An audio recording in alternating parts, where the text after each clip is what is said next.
دنیا کب ختم ہوگی، گھڑی کیسے بتائے گی؟ انوکھی گھڑی کا وقت آگے کر دیا گیا۔ سائنسدان کیا کہتے ہیں، تفصیلات جانتے ہیں اس ویڈیو میں۔ سائنسدانوں نے دنیا کے خاتمے کا وقت بتانے کے لیے بنائی گئی گھڑی کو آگے کر دیا۔ گھڑی کے منتظم ادارے بلیٹن آف اٹامک سائنٹسٹ کے مطابق یہ گھڑی دن کے اختتام کے 90 سیکنڈ قریب کر دی گئی ہے۔ واضح رہے کہ سن 2020 میں گھڑی کی سوئیوں کو نصف شب سے 100 سیکنڈ قریب کر دیا گیا تھا۔ اس کے بعد سن 2021 اور 2022 میں یہ سوئیاں اپنی جگہ پر ہی رہی تھی۔ یہ گھڑی نصف شب سے سب سے زیادہ دور صرف ایک ہی مرتبہ رہی ہے، جب سرد جنگ کے اختتام پر اسے نصف شب سے 17 منٹ پیچھے دھکیل دیا گیا تھا۔ گھڑی کو آگے یا پیچھے کرنے کا فیصلہ بلیٹن آف اٹامک سائنٹسٹ کا بورڈ کرتا ہے، جس میں 13 نوبل انعام یافتہ شخصیات شامل ہیں۔ فی الحال اس گھڑی کو آگے کرنے کا فیصلہ فروری 2022 سے روس اور یوکرین کے درمیان جنگ ہے۔ بورڈ نے کہا کہ روس یوکرین تنازع نے اقوام کے درمیان تعلقات کے متعلق گہرے سوالات کو جنم دیا ہے، جبکہ اس کی وجہ سے بین الاقوامی رویوں میں تنزلی بھی دیکھنے میں آئی ہے۔ روس کی جانب سے ایٹمی ہتھیار استعمال کرنے کی ڈھکی چھپی دھمکیاں دنیا کے لیے نشاندہی ہے کہ یہ تنازع حادثاتی طور پر بلا ارادہ یا پھر غلط حساب کتاب کی وجہ سے بھی بڑھ سکتا ہے، اور یہ ایک بہت خوفناک خطرہ ہے۔ دیگر خطرات میں موسمیاتی تبدیلی، حیاتیاتی خطرے اور تباہ کن ٹیکنالوجی شامل ہیں۔ سائنسدانوں کا کہنا ہے کہ جنگ کے خطرات صرف ایٹمی جنگ کے خطرے میں اضافے تک محدود نہیں، بلکہ ان سے موسمیاتی تبدیلیوں کا مقابلہ کرنے کی عالمی کوششوں کو بھی نقصان پہنچے گا۔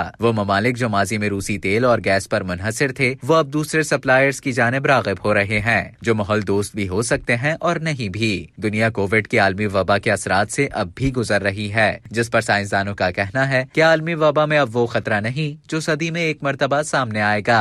اب تک کے لیے اتنا ہی۔ مزید اسی طرح کی معلومات حاصل کرنے کے لیے ڈیلی جنگ کے YouTube چینل کو سبسکرائب کریں اور فیس بک کے پیج کو لائک کرنا نہ بھولیں۔